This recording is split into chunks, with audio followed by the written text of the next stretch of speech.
true.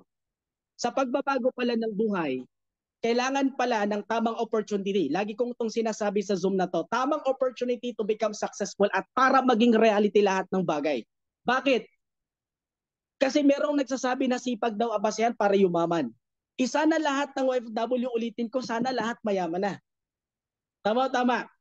Kung lakas ng loob ang basehan, sabi ng iba, lakasan ng loob para yumaman. Well, tama naman yon. Pero kung lakas ng loob lang, sana ng OFW mayaman na rin. Paano ko nasabi? Kasi may kasabi ng OFW, kalahating buhay nasa hukay. Tama.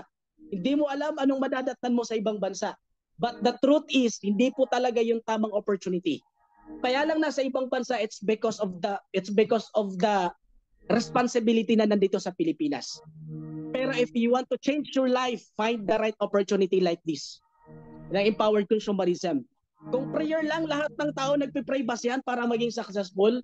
Kung prayer lang at hiling sa taas, maraming tao ganun nagpipray.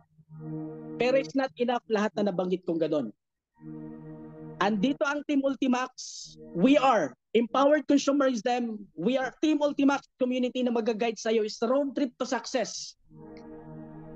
Wala na usapan kung pwede ka bang yumaman. Hindi na tanungan kung talagang safety ang investment for 18 years.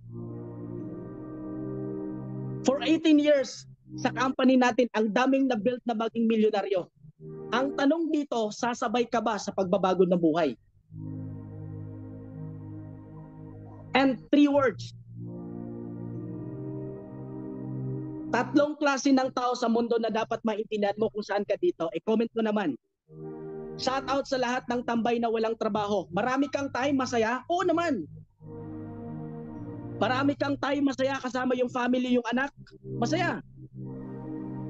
Marami kang time sa anak, sa asawa nakakasama mo because marami kang time nakasama yung anak mo, magulang mo. Pero the truth is, hindi po talaga masaya. Alam mo kung bakit? Kulang ang pera na kinikita.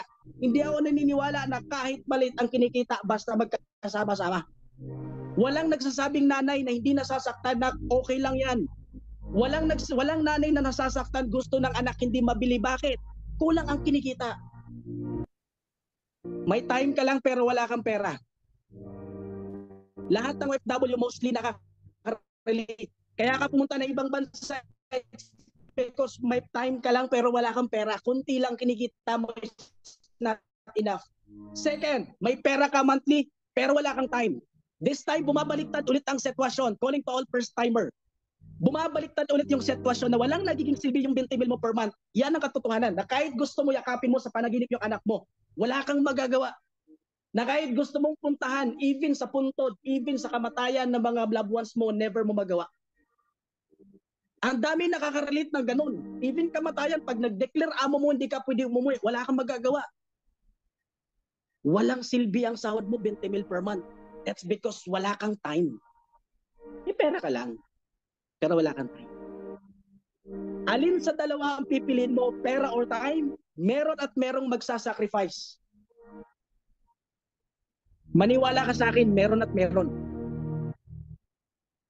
Kapatid, alin ka man sa dalawa na binanggit mo, time and pera, time and money, merong sacrifice.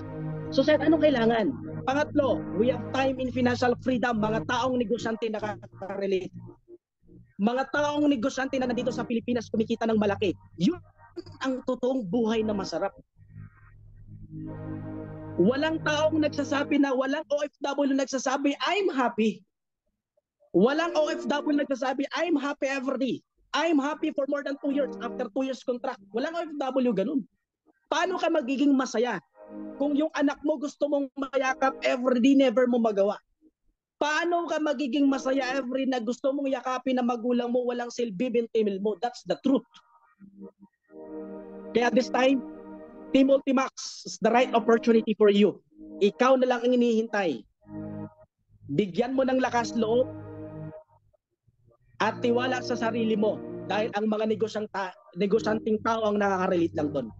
We have time in financial freedom ang kailangan mong ipaglalaban. Paraan ang kailangan, at the same time, we need extra effort. We need extra opportunity. Hinihintay ka na ng magulang mo, hinihintay ka na ng anak mo. congratulations sa lahat ng first-timer. Congratulations sa success. God bless everyone and back to our host.